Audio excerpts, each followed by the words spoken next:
मिट्टी से बना गधा। शंभू नाम का एक धोबी रहता था, जिसके पास एक गधा था। शंभू अपने गधे से बहुत प्यार करता था। उसके लिए जंगल से हरी भरी घास लाता था। गधा भी शंभू की हर बात मानता था।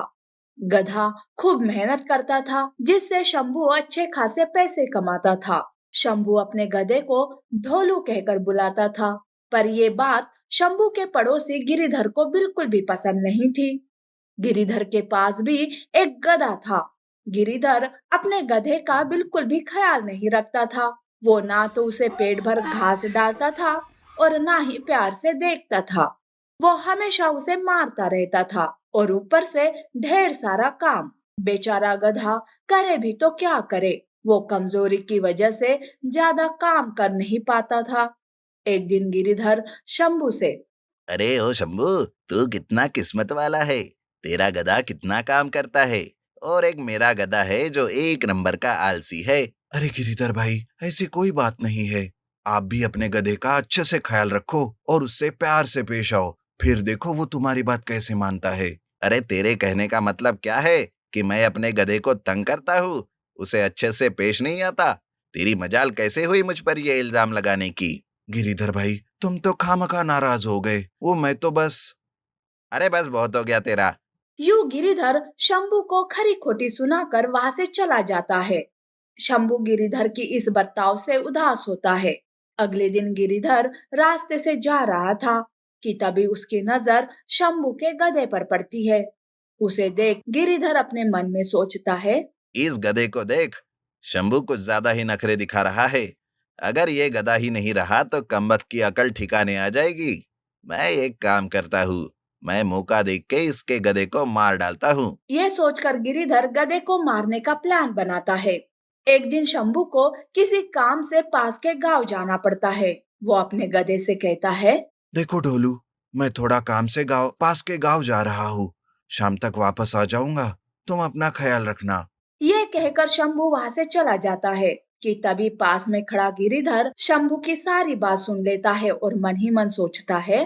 अरे वाह, यही मौका है इस गधे का काम तमाम करने का। गिरिधर चुपके से जाकर गधे के घास में जहर मिला देता है, जिसे खाकर गधा मर जाता है।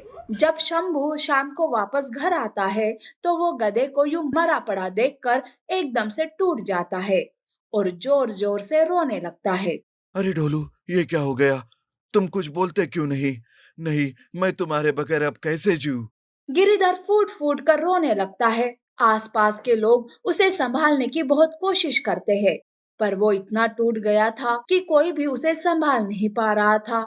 शंभू ना तो किसी से बात करता था और ना ही किसी से मिलता था। बस दिन रात ढोलू के गम में रोता रहता था।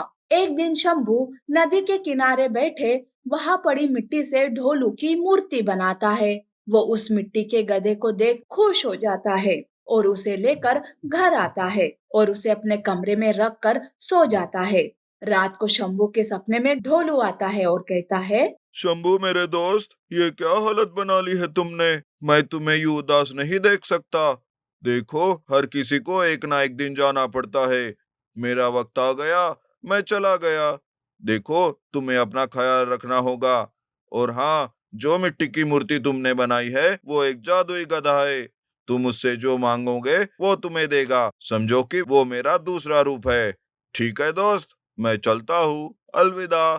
ढोलू के ये कहते ही शंभू की आंख खुल जाती है। सवेरा हो चुका था। मिट्टी का गधा जो शंभू ने बनाया वो कमरे में नहीं था। शंभू को कुछ समझ में नहीं आता कि उसने जो देखा वो सपना था या हकीकत।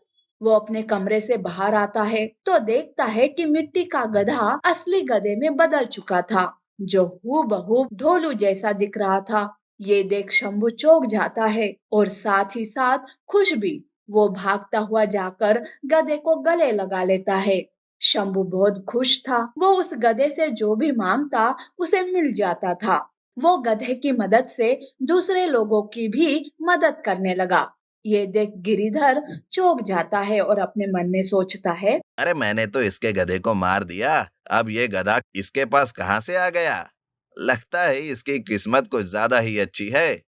मैं इस गधे और शंभू दोनों को मार देता हूँ अब। यूं सोचकर गिरिधर उस रात चुपके से शंभू के घर आता है और बाहर खड़े गधे के पास जाता है। जैसे ही वो गधे को मारने की कोशिश करता है, वो खुद एक गधे में बदल जाता है और जोर जोर से पुकारने लगता है। आसपास के लोग गधे की आवाज से परेशान हो जाते हैं और सब अपने अपने घरों से बाहर आते हैं और गधे में बदले गिरिधर की जमकर पिटाई करते हैं। गिरिधर जो गधे में बदला था, वो वहां से भाग जाता है और शंभू अपनी मिट्टी वाले गधे से खुशी खुशी जीवन गुजारता है।